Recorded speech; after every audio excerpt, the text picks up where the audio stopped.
Hello student, मैं Umesh Pandey. Today I am going to explain the first chapter of chemistry class 10th. Now in this chapter we will discuss about chemical reactions and their types and all the equations, how can we balance it and how can we write it. Student, आज इस video के माध्यम से chemical reactions को समझाया जाएगा और chemicals equations कैसे तैयार की जाती हैं, इसको कैसे बैलेंस किया जाएगा, ये सभी कुछ आपको समझाया जाएगा. स्टूडेंट, अगर अभी तक ये चैनल आपने सब्सक्राइब ना किया हो तो सबसे पहले इसे सब्सक्राइब कर लें और लाइक शेयर कमेंट जरूर लिखें. Hello student, the first chapter chemical reactions and equations. In this chapter we will discuss about the mind map. The first thing we will discuss about change. How many types of it? तो student, change होता क्या है, कितने प्रकार का होता है, ये थोड़ा समझ लेते हैं कि चेंजेस बेसिकली दो तरह के होते हैं, एक फिजिकल चेंज और दूसरा केमिकल चेंज. तो सबसे पहले इस चैप्टर की माइंड मैप हम लोगों को अपने दिमाग में तैयार करने की, इस चैप्टर में कैसे हम लोगों को सब कुछ पढ़ना है. तो पहली चीज़, चेंजेस दो तरह के होते हैं, फिजिकल चेंज और दूसरा केमिकल चेंज. अब केमिकल चेंज जो हो रहा है वो with the help of chemical reactions के बेस्ड होता है.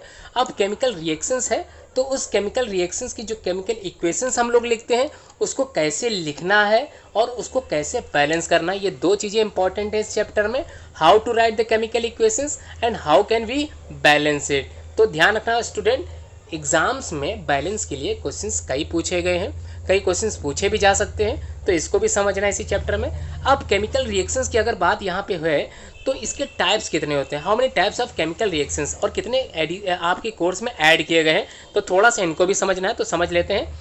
यहाँ पर आपके सामने कुछ केमिकल रिएक्शंस के टाइप दिखाए गए हैं, जैसे addition reaction, displacement reactions, double displacement reaction, exothermic endothermic reactions, oxidation, reduction and redox reaction, corrosion and rancidity, these are the chemical reactions also, decomposition reaction and neutralization reaction.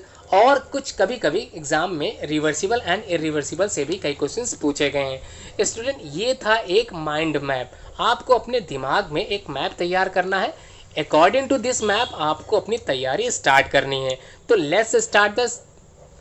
अब आपको समझना क्या है, स्टार्ट करते हैं फ्रॉम द बिगिनिंग. स्टूडेंट, ये मेरे खुद के बनाए हुए नोट्स हैं, तो ध्यान रखना एचएम पब्लिकेशन जिनके स्कूल में चल रही है तो कुछ टॉपिक्स उससे रिलेटेड इसमें देखने के लिए मिलेंगे. अगर कोई भी टॉपिक आप लोगों के एग्जाम्स में आता है या आप लोगों को क्वेश्चन समझ में नहीं आ रहे हैं तो आप लोग कमेंट बॉक्स में पूछ सकते हैं. स्टूडेंट, सबसे पहले क्या बात की थी माइंड मैप में, चेंज की. तो चेंज होता क्या है, थोड़ा सा इसको समझ लेते हैं.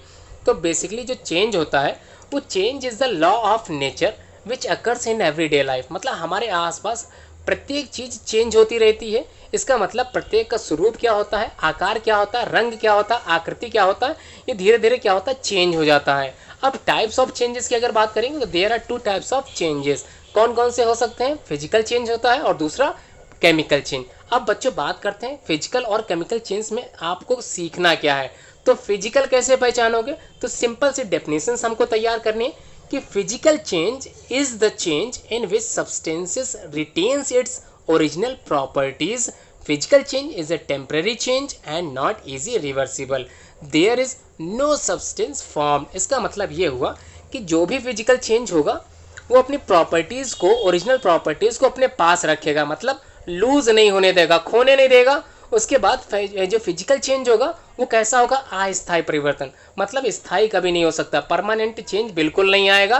कैसा चेंज होगा, टेम्पररी चेंज, मतलब एक बार उसका आकार बदल तो जाएगा लेकिन वापस वो अपने पुराने आकार में पहुंच भी जाएगा. तो इस तरह के चेंजेस को हम बोलते हैं फिजिकल चेंज. और सबसे मोस्ट इंपॉर्टेंट चीज़ कि फिजिकल चेंज में कभी भी कोई नया सब्सटेंस नहीं बनता. तो स्टूडेंट, बात करते हैं मेल्टिंग ऑफ आइस की, टीयरिंग ऑफ पेपर की. तो स्टूडेंट, मेल्टिंग ऑफ आइस का मतलब अगर बर्फ़ पिघल रही है तो पिघलने के बाद उसका जो स्टेट होता है वो कन्वर्ट हो जाएगा, लेकिन वापस पिघलने के बाद हम उसको क्या कर देते हैं, जमा भी देते हैं. तो these are the common example of physical changes. तो आप लोगों को फिजिकल चेंज समझ में आ गया होगा. अब बात करते हैं केमिकल चेंज की. तो सिंपल है, अपोजिट जो डेफिनेशंस आपने फिजिकल में लिखी थी उसको थोड़ा सा घुमा देते हैं. क्या लिखना है इसमें, समझ लेते हैं. Physical change is the change in which substances क्या करते हैं, लूजेस देयर आइडेंटिटी, अपनी पहचान खो देते हैं. Chemical change is a permanent and reversible and there is new substance form in the chemical change.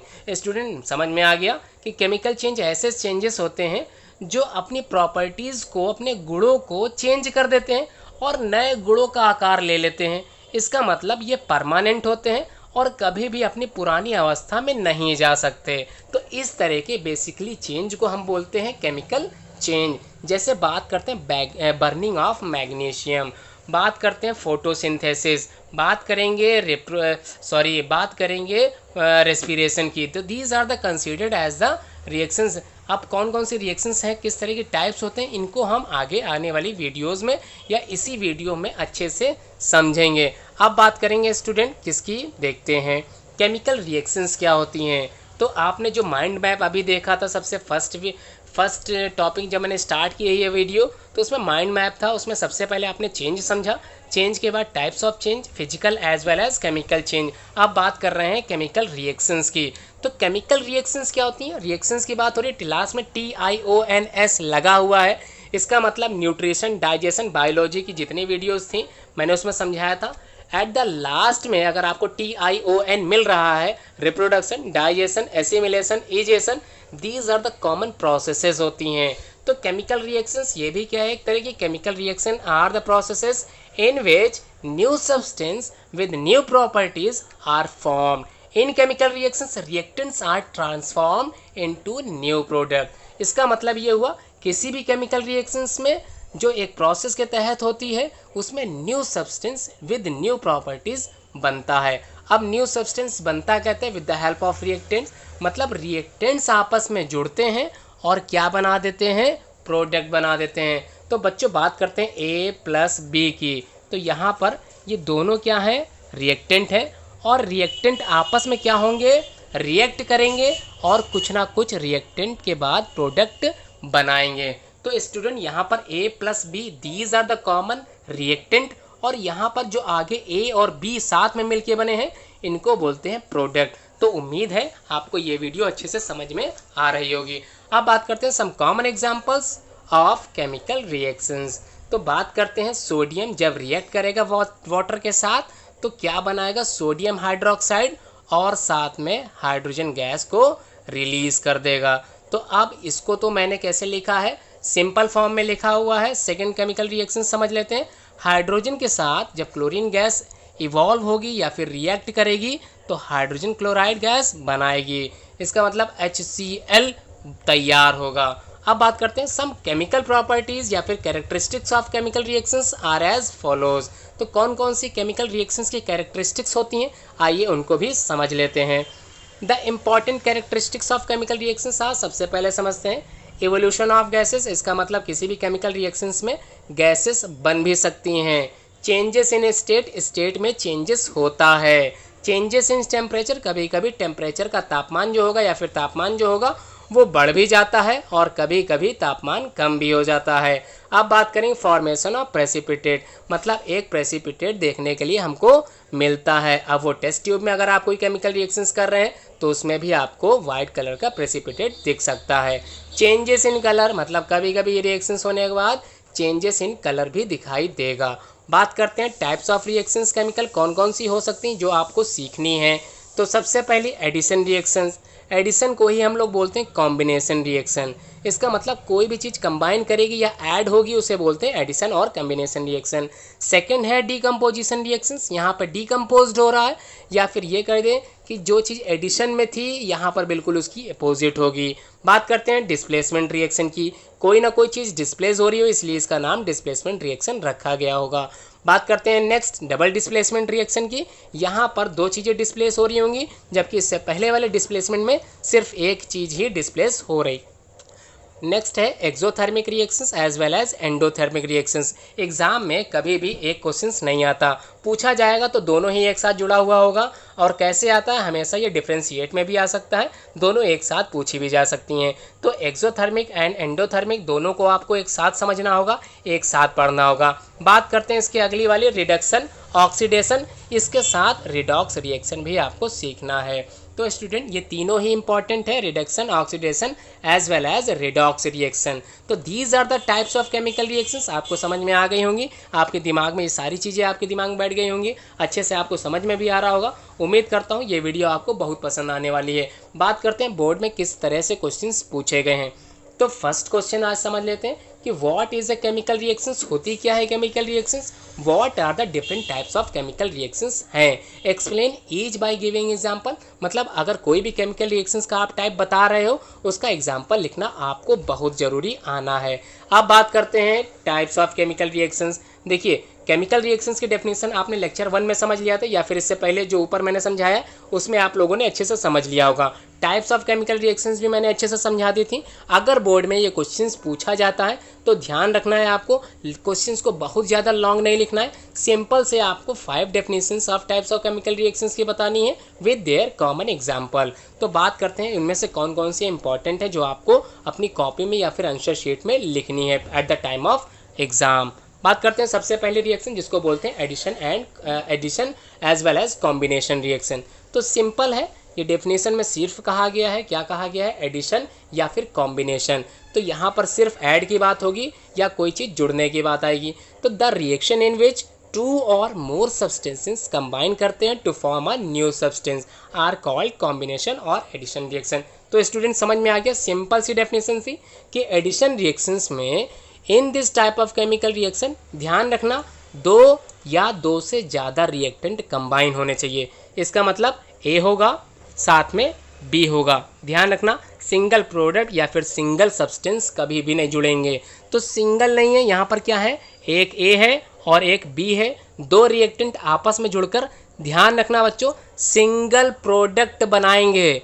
ध्यान रखना सिंगल प्रोडक्ट, इसका मतलब ए बी, ये दिमाग में बैठाना आप लोगों को कि एडिशन रिएक्शन में जो भी प्रोडक्ट होगा वो ध्यान रखना सिंगल ही होगा, कभी भी डबल प्रोडक्ट नहीं बनेगा। अगर डबल बन रहा है तो इसका मतलब वो एडिशन रिएक्शन में काउंट नहीं किया जाएगा। अब वो किस में काउंट किया जाएगा, आप लोग इस वीडियो को पूरा देखें और अच्छे से समझें कि किस तरह से हम लोग केमिकल रिएक्शंस को पहचानते हैं।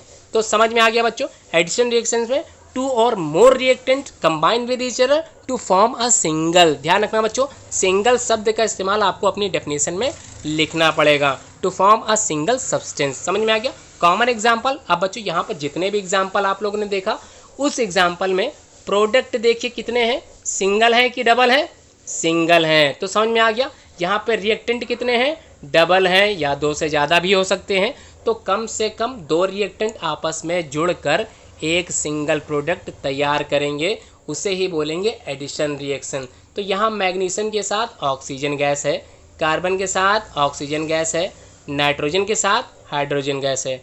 तो तीनों ही समझ में आ गए आपको कॉमन एग्जाम्पल। अब जरूरी नहीं है आपको तीनों ही लिखने, कोई एक एग्जाम्पल कोई 2 एग्जाम्पल आप लोग एग्जाम में लिख सकते हैं। अब बात करते हैं अगली रिएक्शंस टाइप की। तो अगली जो टाइप ऑफ रिएक्शंस है उसका नाम है डीकम्पोजिशन रिएक्शंस।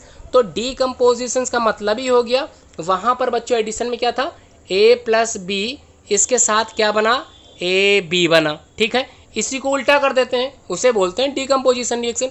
उल्टा करने के बाद देखते हैं क्या मिलता है हमको। उल्टा किया तो पता चला ए बी प्रोडक्ट जो प्रोडक्ट में था वो यहाँ रिएक्टेंट में आ गया। इसका मतलब ये सिंगल है। ध्यान रखना बच्चों डीकम्पोजिशन रिएक्शंस में ओनली सिंगल रिएक्टेंट क्या होगा, टूट जाएगा।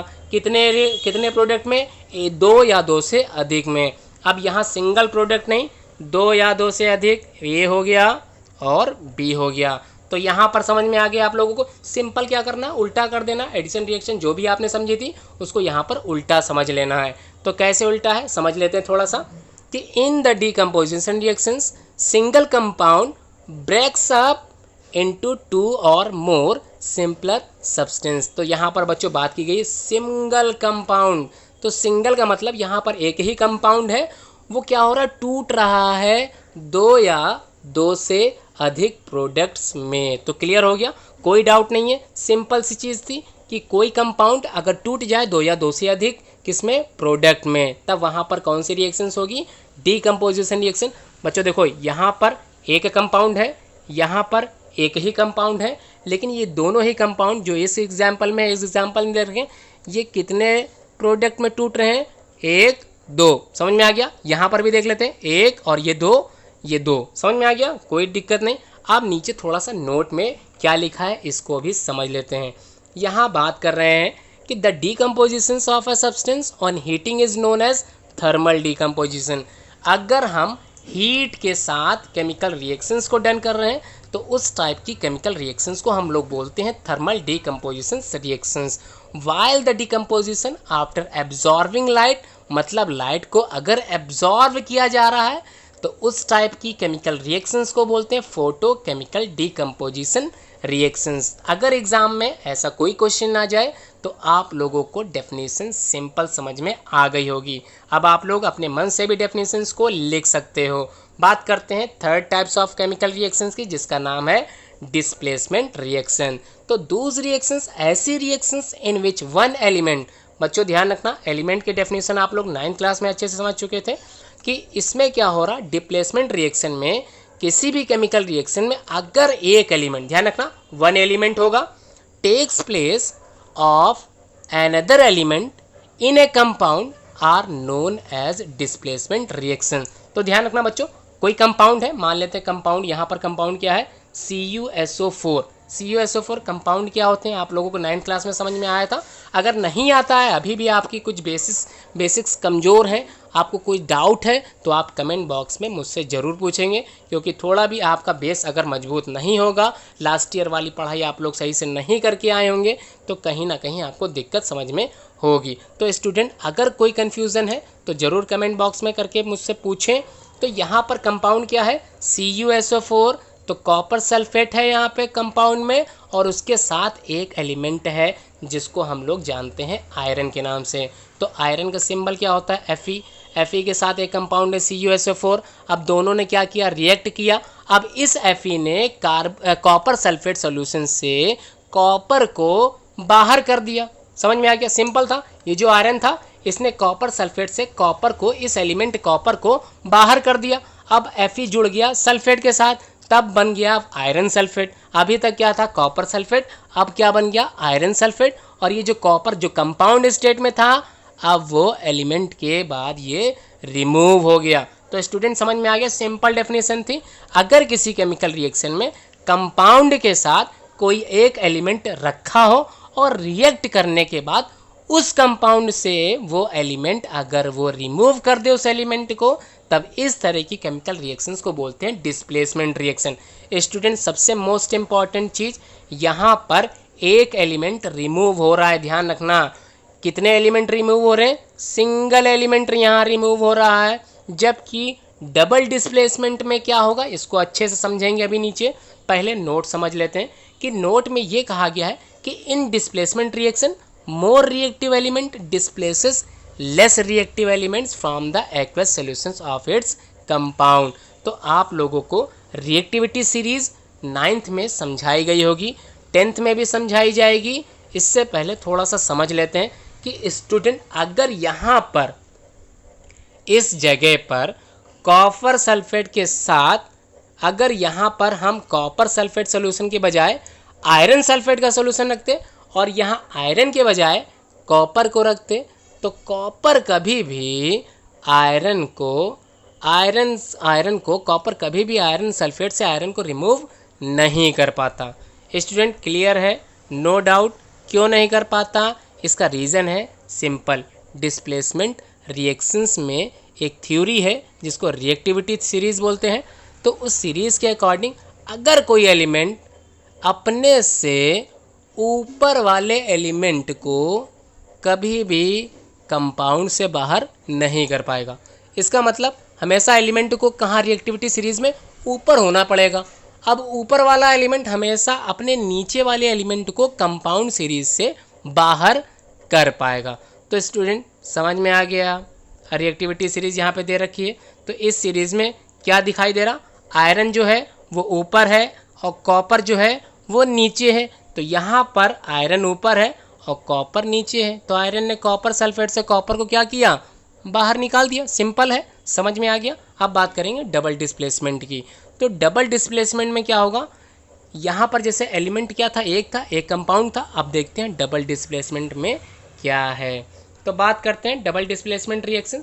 ऐसी reactions, those reactions in which two different reactants exchanges their ions and form two new compound are called double displacement reactions. तो बच्चों समझ लेते हैं क्या कहने की कोशिश की जा रही है। अगर किसी केमिकल रिएक्शंस में कंपाउंड कितने हैं, 2 कंपाउंड है बच्चों, ध्यान रखना, इसको अच्छे से समझना है। इसका मतलब ये कह सकते हैं कि AB प्लस CD, समझ में आ गया, ये दोनों क्या है, कंपाउंड है। अगर किसी केमिकल में, केमिकल रिएक्शंस में टू डिफरेंट रिएक्टेंट, इसको रिएक्टेंट भी बोलेंगे और कंपाउंड भी बोलेंगे क्योंकि यहाँ पर दो एलिमेंट आपस में जुड़े हैं। तो किसी भी केमिकल रिएक्शंस में अगर आयन एक्सचेंज हो रहे हैं, आयन्स कैसे एक्सचेंज होंगे देख लेते हैं। मान लेते हैं A के ऊपर प्लस है, B के ऊपर माइनस है, C के ऊपर प्लस है, D के ऊपर माइनस है, इतना समझ में आ गया। अब देखो क्या होगा, प्लस वाला हमेशा किससे जुड़ेगा, माइनस वाले से। तो ये A वाला जुड़ेगा C से, B वाला जुड़ेगा, सॉरी A वाला जुड़ेगा D से, B वाला जुड़ेगा C से। तो क्या बना देख लेते हैं, AB प्लस CD, जब ये कंबाइन होंगे दोनों एक साथ तो A के साथ क्या बनेगा, D बनेगा, और B के साथ क्या बनेगा, C। तो क्लियर हो गया, मतलब आयन, मतलब पॉजिटिव आयन और नेगेटिव आयन, इन दोनों ने अपने क्या किए, आयन को एक्सचेंज कर लिया। अगर इस तरह की केमिकल रिएक्शंस होगा बच्चों, ध्यान रखना, यहाँ पर जो भी चीज़ बनेगी प्रोडक्ट में वो भी एक कंपाउंड ही होगा, एलिमेंट कभी नहीं हो सकता। तो यहाँ पर देख लेते हैं, समझ लेते हैं क्या चीज़ तैयार हुई। यहाँ पर एक ये कंपाउंड तैयार हुआ, एक ये कंपाउंड तैयार हुआ, फर्स्ट वाले में एक ये कंपाउंड तैयार हुआ, एक ये, तो ये दोनों ही कंपाउंड थे, दोनों कंबाइन किए और इन दोनों ने अपने अपने आयंस को क्या किया, चेंज करके नया प्रोडक्ट बना दिया। ठीक बच्चों, समझ में आ गया। तो अब क्या होगा, डबल डिस्प्लेसमेंट में जो नोट लिखा, double displacement reaction categorise in the following 2 types, मतलब डबल डिस्प्लेसमेंट रिएक्शंस आगे 2 भागों में बटी हैं। थोड़ा सा समझ लेते हैं इसको। एक होती है प्रेसिपिटेशन रिएक्शन और जो दूसरी होगी उसे बोलते हैं न्यूट्रलाइजेशन रिएक्शंस। दोनों ही टाइप हैं किसके, डबल डिस्प्लेसमेंट रिएक्शन के। कंफ्यूज मत होना, कभी कभी ये क्वेश्चंस 2 मार्क्स में अलग से पूछे जाते हैं। तो क्या है समझ लेते हैं, प्रेसिपिटेशन रिएक्शंस क्या है, when aqueous solutions of 2 salt, कितने सॉल्ट लिए गए, 2 सॉल्ट, दोनों को क्या किया गया है, मिक्स कर दिया गया है। अब then some salt precipitate due the natural change of ions, तो क्या कर देंगे, प्रेसिपिटेट बना लेंगे। तो किस चीज़ का प्रेसिपिटेट बना लेते हैं, दोनों ही आयन, दोनों ही सॉल्ट क्या होंगे, कंबाइन होंगे और क्या बना लेंगे, नेचुरल एक्सचेंजेस ऑफ आयन बना लेंगे और दोनों में ही क्या देखने को मिल रहा, प्रेसिपिटेट मिल रहा। तो स्टूडेंट समझ में आ गया। अब न्यूट्रलाइजेशन समझ लेते हैं। न्यूट्रलाइजेशन का मतलब सिंपल है कि एसिड प्लस बेस के बाद हमने कोई चीज़ न्यूट्रलाइज कर ली, समझ में आ गया, न्यूट्रल कर ली। न्यूट्रल का मतलब होता है उदासीन। उदासीन कैसे होता है कोई चीज़, समझ लेते हैं। यहाँ पर क्या लिया गया, NaOH। NaOH क्या, sodium hydroxide is a type of base. यहाँ पे HCl क्या है, hydrochloric acid. When acid react with base to form salt and water, इस तरह कहीं पर भी आप लोगों को केमिकल रिएक्शंस मिलती है तो वो जो है उसका जो टाइप होगा वो न्यूट्रलाइजेशन रिएक्शंस कहलाएगा। तो सिंपल डेफिनेशन इसकी है, क्या लिखोगे आप लोग एग्जाम में कि when acid react with base then form salt and water called neutralization reaction. Simple समझ में आ गया। अब बात करते हैं किसकी, 0.5 की, या फिर टाइप जो 5th वाला है, थोड़ा समझ लेते हैं इसको। इसमें क्या समझना, ऑक्सीडेशन और साथ में इसके रिडक्शन रिएक्शन।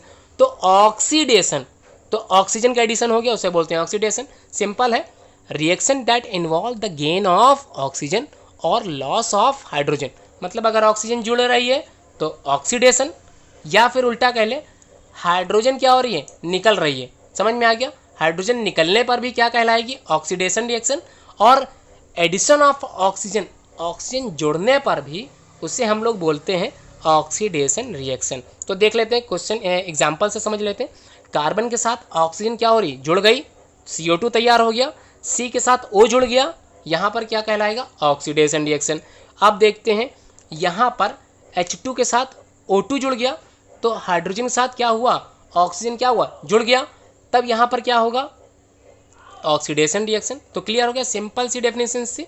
अब थोड़ा सा समझ लेते हैं, बात करते हैं रिडक्शन की। तो reduction just opposite of the oxidation reaction. इसका मतलब यहाँ पर रिड्यूस होगा, क्या रिड्यूस होगा, ऑक्सीजन। तो देख लेते हैं कैसे ऑक्सीजन रिमूव हो रहा है, कैसे निकल रहा है। ये है कॉपर ऑक्साइड, तो CuO यहाँ रिमूव होके कॉपर निकल गया, प्रोडक्ट में क्या निकल गया, कॉपर निकल गया। तो कॉपर ऑक्साइड था, ऑक्सीजन निकल गई, रिमूव हो गई। अब ये ऑक्सीजन जुड़ी है, कहीं ना कहीं जुड़ गई है, यहाँ पर वाटर में जुड़ गई है। हाइड्रोजन यहाँ पे क्या था, सिंपल H2 था, H2 के साथ ऑक्सीजन यहाँ पे जुड़ गई। अब थोड़ा सा यहाँ पे कन्फ्यूजन बढ़ रहा होगा, नहीं ऑक्सीजन तो यहाँ जुड़ रही है, तो सिंपल सा समझ लेते हैं, अगर किसी केमिकल रिएक्शंस में ऑक्सीजन रिमूव हो रही है और हाइड्रोजन ऐड हो रहा है तो उस टाइप की केमिकल रिएक्शंस को बोलते हैं रिडॉक्स केमिकल रिएक्शन। समझ में आ गया? क्या बोलेंगे उसको? Redox chemical reaction. तो रिडक्शन समझ में आया? रिडक्शंस में क्या होगा? सिंपल है, the loss of oxygen and gain of hydrogen is called as reduction reaction. तो सिंपल था। अब थोड़ा सा समझ लेते हैं exothermic and endothermic chemical reactions होती क्या है। तो सिंपल सी डेफिनेशन समझ लेते हैं इसकी। एग्ज कहीं पर भी ई एक्स आ गया तो एग्ज का मतलब होता है एग्जिट हो जाना। तो एग्जिट कैसे होगा, क्या होगा, समझ लेते हैं इसकी डेफिनेशन से। In exothermic reactions heat is क्या होगा? इवॉल्व होती है। ध्यान रखना बच्चों, इन एक्सोथर्मिक रिएक्शंस जो हीट होगी वो क्या होगी? इवॉल्व होगी during the reactions which indicated by plus heat sign. अब समझ में आ गया? हीट क्या हो रही है? इवॉल्व हो रही है, रिलीज हो रही है। In this chemical reaction heat क्या हो रही है? रिलीज हो रही है। क्लियर हो गया? अब रिलीज हो रही है तो इसको क्या दिखा रहे, कहाँ किस साइन से दिखा रहे? Plus heat. तो यहाँ सिंपल सा समझ में आ रहा कि हीट निकल रही है। किसी केमिकल रिएक्शंस में अगर हीट निकल रही है तो उसको बोलेंगे एक्सोथर्मिक केमिकल रिएक्शन। अब बात करेंगे एंडोथर्मिक क्या है। तो endothermic chemical reaction just opposite to the exothermic reaction, उल्टी होती है। यहाँ पर हीट दी जाती है। क्या करी जाती है? दी जाती है, निकलती नहीं है, हीट को देना पड़ेगा।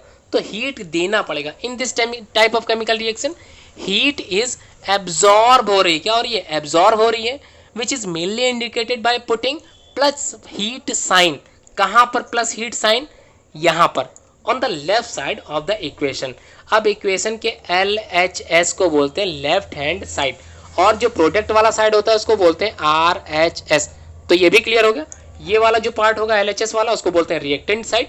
तो प्लस हीट का जो साइन होगा वो कहाँ लगा होगा? Reactant side. इसलिए वहां पर हीट क्या होगी? अब्जॉर्ब होगी। तो क्लियर हो गया? अगर निकल रही है हीट, रिलीज हो रही है हीट, एग्जिट हो रही है हीट, तब वहां पर बोलेंगे एक्सोथर्मिक केमिकल रिएक्शन। लेकिन अगर हीट क्या कर रहे हैं? दे रहे हैं। किसी केमिकल रिएक्शंस में अगर हम हीट दे रहे हैं, वो हीट एब्जॉर्ब कर रही केमिकल रिएक्शन, तब इन केस वो chemical reactions endothermic chemical reactions कहलाएगी। स्टूडेंट सारी चीज क्लियर है? कोई डाउट नहीं है इसमें? अब आगे बढ़ते हैं, क्या समझते हैं? आगे बात की जाएगी जो क्वेश्चंस पूछे गए बोर्ड में, तो थोड़े बहुत क्वेश्चन से भी हम लोग समझ लेते हैं। यहाँ पर पूछा गया है what is the mean by corrosion and rancidity. तो कोरोजन क्या होता है? कोरोजन क्या होता है? Corrosion is basically defined as a process, एक तरह की प्रोसेस होती है वेयर मटीरियल्स, यहाँ पर बेसिकली जो मटीरियल शब्द का इस्तेमाल किया गया है वो मेटल्स के लिए यूज किया गया है। तो मटीरियल्स भी समझ सकते हैं, तो फिर से एक बार समझ लेते हैं। Corrosion is defined as a process where materials usually metal deteriorate क्या करते हैं? धीरे धीरे खत्म होने लगते हैं, नष्ट होने लगते हैं, डिस्ट्रॉय होने लगते हैं as a result of chemical reactions with air, moisture, chemicals etcetera. मतलब क्या होगा? अगर किसी केमिकल रिएक्शंस में with the help of air, moisture, chemicals, ये सारी चीज़ें इवॉल्व हो रही हैं, और क्या हो रहा है? कुछ ना कुछ न्यू प्रोडक्ट बनना है, जैसे जंग लगना। सिंपल चीज़ है, क्या बात की गई हमने? जंग लगना। It is a chemical process होती है जिसमें क्या क्या होगा? एक आयरन होगा, एक मेटल ले लिया, और metal in the presence of oxygen. क्या होगा? ऑक्सीजन। ऑक्सीजन का मतलब कहीं पर भी इस्तेमाल कर रहे हैं तो उसके लिए एयर शब्द आप लोग इस्तेमाल कर सकते हैं। एयर का मतलब ऑक्सीजन। H2O, H2O यहाँ पर शब्द किसके लिए? मॉइस्चर के लिए लिया गया है। तो स्टूडेंट कहीं कोई कंफ्यूजन नहीं, सिंपल चीज़ है। अगर आयरन को नमी मतलब वाटर H2 हो गया, इन the presence of oxygen, air के साथ आप लोग खुला रख दोगे, पानी के पास रख दोगे, नमी युक्त वातावरण में रख दोगे, तो 100% गारंटी के साथ आप लोग जानते होंगे कि उसमें जंग लगना स्वाभाविक क्रिया है। अब जंग लग गई, इसी जंग लगने की जो प्रोसेस होती है उसे ही बोलते हैं कोरोजन। क्लियर हो गया? कोरोजन क्या होता है? Defined as a process where materials usually metal deteriorates होते हैं as a result of chemical reactions. अब उस केमिकल रिएक्शन में air, moisture, chemical etcetera utilise होते हैं या फिर यूज किए जाते हैं, वो तो अलग बात हो गई। अब बात करते हैं रेंसिडिटी क्या होती है। नाम से लास्ट में समझ में आ रहा? एसिडिटी। क्लियर हो रहा ना? सिंपल सी डेफिनेशन है रेंसिडिटी। अब क्लियर है? एसिडिटी शब्द का इस्तेमाल इसमें किया गया होगा। थोड़ा सा समझ लेते हैं। एक ऐसी प्रोसेस है the process of oxidation of fats. तो हम लोग कई चीज़ें खाते हैं जिसमें फैट भी इवॉल्व होता है। कंपोनेंट ऑफ फूड, क्लास 6 में आप लोगों ने समझा हुआ था कि देयर आर 7 कंपोनेंट किस में होते हैं, फूड में होते हैं। कौन कौन से होते हैं? कार्बोहाइड्रेट, फैट, विटामिन, मिनरल, कई चीज़ें, रफेज होता है, वाटर होता है, विटामिन होते हैं, आर द एसेंशियल क्या होते हैं? केमिकल कंपोनेंट होते हैं। ठीक, अब बात करते हैं रेंसिडिटी क्या होती है। तो रेंसिडिटी एक प्रोसेस होती है जिसमें ऑक्सीडेशन होता है फैट्स का और ऑयल्स का। ऑयल मतलब जो हम लोग तेलीय भोजन खाते हैं, इन दोनों चीज़ का क्या होता है? ऑक्सीडेशन होता है। अंदर एक प्रोसेस चलती है ऑक्सीडेशन वाली जिसमें फैट और ऑयल्स का ऑक्सीडेशन होता है। That can be easily noticed by the change in taste. और खट्टी खट्टी क्या आती है हमको? डकारें आती हैं, एंड स्मेल, अजीब सी बदबू आती है। इसे ही बोलते हैं रेंसिडिटी। तो स्टूडेंट, क्या रेंसिडिटी की प्रोसेस समझ में आ गई कि रेंसिडिटी एक प्रोसेस होती है जिसमें फैट्स एंड ऑयल्स का क्या होता है? ऑक्सीडेशन होता है। It can be easily noticed by the change in taste. अगर स्वाद में खट्टाहस, कोई चीज़ खा रहे हैं, खट्टी खट्टी डकारे आ रही हैं, तो इसे बोलते हैं एक प्रोसेस हो चुकी है हमारे शरीर में जिसका नाम है रेंसिडिटी। अब ये प्रोसेस हो चुकी है तो एग्जाम्पल से थोड़ा बहुत समझ लेते हैं कि the taste and smell of butter changes when kept for long. अगर हम मान के चलें, अगर किसी चीज़ को हम खुले में रख देते हैं, जैसे बटर है, बटर मतलब मक्खन हो गया, उसको खुले में रख दिया, कुछ समय बाद क्या हुआ? उसमें रिएक्शंस हुई, केमिकल रिएक्शंस हुई, द ऑक्सीडेशन हो गया फैट एंड ऑयल्स का, तो वो चीज़ क्या हुई? खराब लगने लगी, सड़ गई। सड़ गई इसका मतलब यहाँ पर प्रोसेस कौन सी हो गई? रेंसिडिटी हो गई। तो rancidity can be prevented by, इसको रोका जा सकता है, बचाया जा सकता है। खराब होने से कैसे रोका जा सकता है, कैसे बचाया जा सकता है, समझ लेते हैं। Rancidity can be prevented by storing food in air tight container. अगर उसको एयर टाइट कंटेनर में अगर हम रख देते उस बटर को, तो वो कई दिनों तक सुरक्षित रखा जा सकता था। समझ में आ गया? उसके बाद दूसरा क्या है? Adding antioxidant. एंटीऑक्सीडेंट का मतलब तो क्लियर है, ऐसी चीज जो हमारी सामग्री को ऑक्सीजन के प्रेजेंस से बचाए। इसका मतलब कोई भी चीज अगर खराब हो रही है वो तभी खराब होगी जब वहां पर ऑक्सीजन होगी। तो अगर ऑक्सीजन नहीं है तो उसको बोलते हैं एंटीऑक्सीडेंट का यूज कर लेना। तो क्लियर हो गया?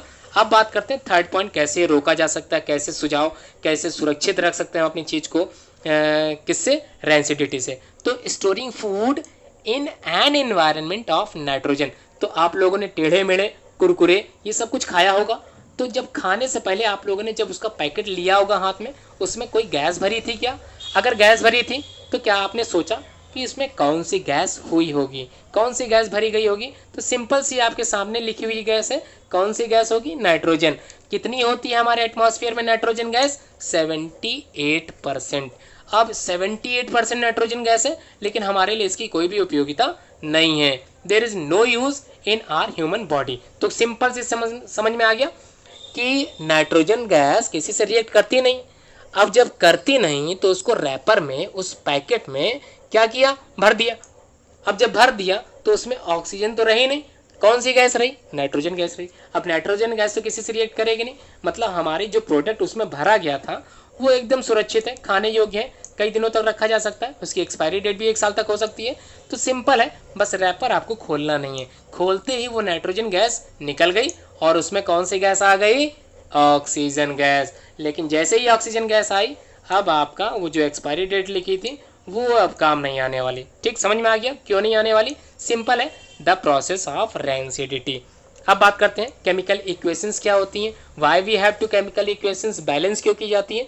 कई बार बोर्ड में क्वेश्चंस पूछा गया, why chemical equations are be balance, क्यों की जाती हैं भैया? ना करें तो क्या कुछ घाटा हो जाएगा? मान लो केमिकल रिएक्शंस हमने लिख दी, उसको बैलेंसिंग करना भूल गए, क्या एग्जामिनर काट देगा मार्क्स? बिल्कुल काटेगा। क्यों काटेगा? समझ लेते हैं, थोड़ी सी प्रोसेस है इसमें। तो केमिकल इक्वेशंस एक तरह की प्रोसेस है, द रिप्रेजेंटेशन, किस चीज़ का रिप्रेजेंटेशन है? ऑफ केमिकल रिएक्शंस का। मतलब जो केमिकल रिएक्शंस यहाँ पर डन की गई उसको हम क्या करते हैं? रिटन फॉर्म में लिखते हैं। क्या लिखते हैं? रिटन फॉर्म में लिख देते हैं और इसकी केमिकल बैलेंसिंग इक्वेशंस तैयार करते हैं। अब इन टर्म्स ऑफ सिंबल्स, मतलब केमिकल इक्वेशंस में कुछ सिंबल्स का यूज़ किया जाता है। सिंबल्स आप लोग पढ़ चुके हैं क्लास 9 में। All the symbols basically used in chemical या फिर basically used in the chemistry element में। एलिमेंट जैसे मान के चलिए आयरन की बात अभी मैंने की थी, तो आयरन के लिए जो सिंबल मैंने यूज़ किया था वो Fe था। समझ में आ गया? Fe। तो फेरम Fe यहाँ क्लियर हो गया। अब in terms of symbols and formulae of the reactants and product is known as the chemical reaction. Chemical reactions का मतलब तो समझ में आ गया था। केमिकल इक्वेशंस एक रिप्रेजेंटेशन ऑफ केमिकल रिएक्शंस के लिए तैयार किया जाने वाला डाटा है, जिसमें हम केमिकल रिएक्शंस को कुछ सिंबल्स या फिर कुछ फॉर्मूला के अकॉर्डिंग दिखाते हैं। तो समझ में आ गया। LHS बताया गया था ना, LHS का मतलब होता है left hand side, left hand side को बोलते हैं रिएक्टेंट साइड, और RHS को क्या बोलते हैं, प्रोडक्ट साइड। तो इतना तो क्लियर था। अब कुछ फॉर्मूला बनाते हैं, इसे ही बोलते हैं केमिकल इक्वेशंस। तो क्लियर हो गया। यहाँ पर कुछ केमिकल इक्वेशंस दे रखी गई हैं, वर्ड फॉर्म में दे रखी गई, उसके बाद इसको केमिकल फॉर्म में समझाया गया। तो वर्ड फॉर्म में समझ लेते हैं कैसे लिखा वर्ड फॉर्म में। तो यहाँ लिखा सिंपल सा जिंक, जिंक के साथ हमने क्या रख दिया, सल्फ्यूरिक एसिड। तो sulphuric acid react with zinc, क्या बनाएगा, जिंक सल्फेट बनाएगा, और साथ में कौन सी गैस निकाल देगा, हाइड्रोजन गैस निकाल देगा। अब इसको केमिकली रिप्रेजेंटेटिंग कैसे करना है हमको, with the help of some symbols. तो जिंक के लिए हमने Zn ले लिया, जिंक सिंबल है Zn, और सल्फ्यूरिक एसिड का जो केमिकल फार्मूला होता है उसको बोलते हैं H2SO4। अब when Zn react with H2SO4 to form zinc sulphate. अब जिंक सल्फेट का केमिकल फार्मूला क्या होता है, ZnSO4, सल्फेट के लिए SO4 और जिंक के लिए Zn। और कौन सी गैस निकल गई स्टूडेंट, हाइड्रोजन गैस। ध्यान रखना, एक चीज और समझा देते हैं। अगर कोई मेटल है, मेटल यहाँ पे क्या है, जिंक है, अगर कोई मेटल किसी भी एसिड से रिएक्ट करेगा तो ध्यान रखना कौन सी गैस निकाल देगा, हाइड्रोजन गैस। तो हाइड्रोजन गैस पक्का निकलनी है। अगर कोई एसिड है रिएक्ट करेगा एसिड से, सॉरी, अगर कोई मेटल है रिएक्ट करेगा एसिड से, तो 100% कौन सी गैस निकलना तय है, हाइड्रोजन गैस निकलना तय है। अब थोड़ा सा समझ लेते हैं एक अच्छी बात, पुरानी प्राचीन काल की एक बात है कि जो राजा महाराजा हुआ करते थे वो सोने चांदी के बर्तनों में खाना खाते थे। कारण था यही हाइड्रोजन गैस। हालांकि तो उस समय तो हाइड्रोजन गैस के बारे में इतनी चर्चाएं नहीं थी, लेकिन थोड़ा सा समझ लेते हैं। तो ये हमारे लिए, शरीर के लिए नुकसानदेह तो है ही हाइड्रोजन गैस। अब राजा महाराजा जो सोने के बर्तनों में खाना खाते थे, तो उस समय हाइड्रोजन गैस क्यों नहीं निकली थी, या इस समय आज भी अगर हम लोग सोने चांदी के बर्तनों में खाना खाएंगे तो ये गैस जल्दी नहीं निकलेगी। जल्दी नहीं निकलने का मतलब ये है कि जो सिल्वर है, जो गोल्ड है, इज लेस रिएक्टिव। इसका मतलब गोल्ड जो होता है वो बाकी सारे मेटल्स में से लेस रिएक्टिव होता है। अब रिएक्टिव कम है तो हाइड्रोजन गैस इतनी आसानी से तो नहीं निकलेगी। तो क्लियर है ना। इसका मतलब सोने चांदी के बर्तन में दही रख के, दही क्या है, एसिड है, उसको रख के आसानी से खाया जा सकता है, उसमें कोई भी गैस इवॉल्व नहीं होगी। या ये समझ लें कि उसमें जो है हाइड्रोजन गैस प्रोसेस जो है इतनी आसानी से वर्क नहीं करेगी। तो ठीक है, फिलहाल तो ये पुरानी परंपराओं से रिलेटेड क्वेश्चन था। सोने चांदी के आभूषण में आप लोग खाना मत स्टार्ट कर दीजिएगा। पता चला मेरी वीडियो से आधे लोग सोने चांदी के बर्तन खरीदने लगे। फिलहाल ऐसा कुछ नहीं होने वाला। बात करते हैं अब इसके बाद, क्या बात है, बैलेंस केमिकल इक्वेशंस क्यों लिखी जाती है, इसका रीज़न क्या है। तो सिंपल सा रीज़न है, समझ लेते हैं। अब balance chemical equations has an equal number of atoms. मतलब अगर हम बात करें हाइड्रोजन के साथ ऑक्सीजन गैस लिखने के बाद जब तैयार होगा कोई प्रोडक्ट, तो वो क्या होगा, वाटर ही तो होगा। अगर वो वाटर होगा तो थोड़ा सा यहाँ पर वाटर का केमिकल फार्मूला H2O होता है। क्लियर हो गया। यहाँ पर नंबर ऑफ हाइड्रोजन कितने दिख रहे हैं, 2, ऑक्सीजन कितना है, 1, यहाँ पे हाइड्रोजन कितना है, 1, जबकि यहाँ कितना प्रोडक्ट में 2। तो करना क्या है, यहाँ पर हमको 2 लिखना पड़ेगा, क्योंकि अगर हमने 2 नहीं लिखा तो आपने 9th क्लास में मास कंजर्वेशन लॉ पढ़ा होगा। Law of conservation of mass मतलब द्रव्यमान संरक्षण के आधार पर रिएक्टेंट साइड और प्रोडक्ट साइड दोनों तरफ केमिकल इक्वेशंस बैलेंस होने चाहिए। वेद किसके माध्यम के द्वारा, मास, मास मतलब द्रव्यमान, द्रव्यमान मतलब आप लोग एक तरह से वेट के बारे में समझ सकते हैं। तो दोनों ही रिएक्शंस में मास इक्वल होने चाहिए। तो अब क्या हो गए, बैलेंस केमिकल इक्वेशंस।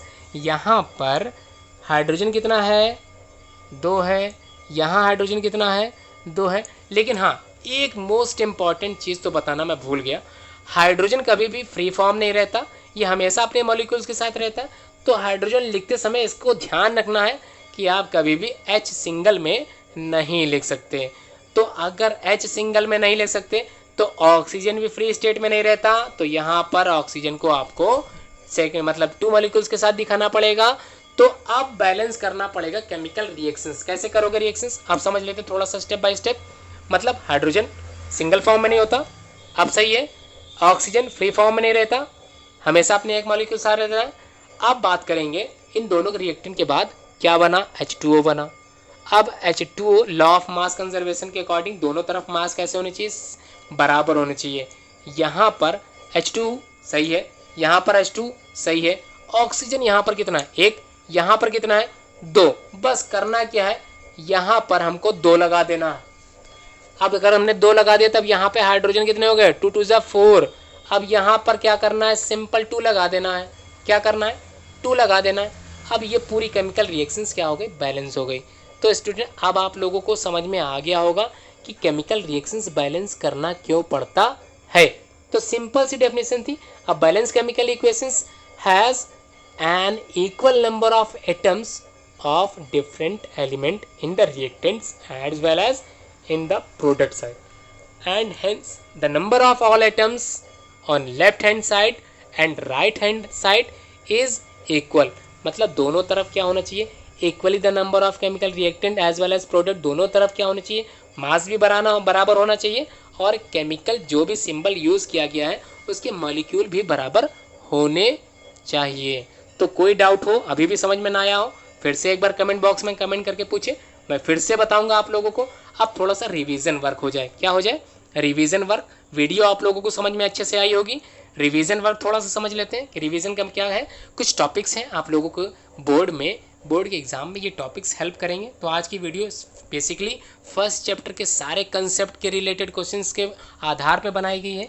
तो हर एक पॉइंट आप लोगों को अच्छे से समझना है। तो बात करते हैं, the process in which new substance with new properties are formed from one or more substances is called chemical reactions. मतलब ये हुआ कि केमिकल रिएक्शंस जो भी होगी उसमें कोई ना कोई new product with new property form जरूर होगा। ठीक, समझ में आ गया। अब अगर केमिकल प्रोडक्ट बना है तो वो कैसा होगा, परमानेंट होगा। इसका मतलब वो अपनी पुरानी अवस्था में वापस नहीं पहुंच सकता।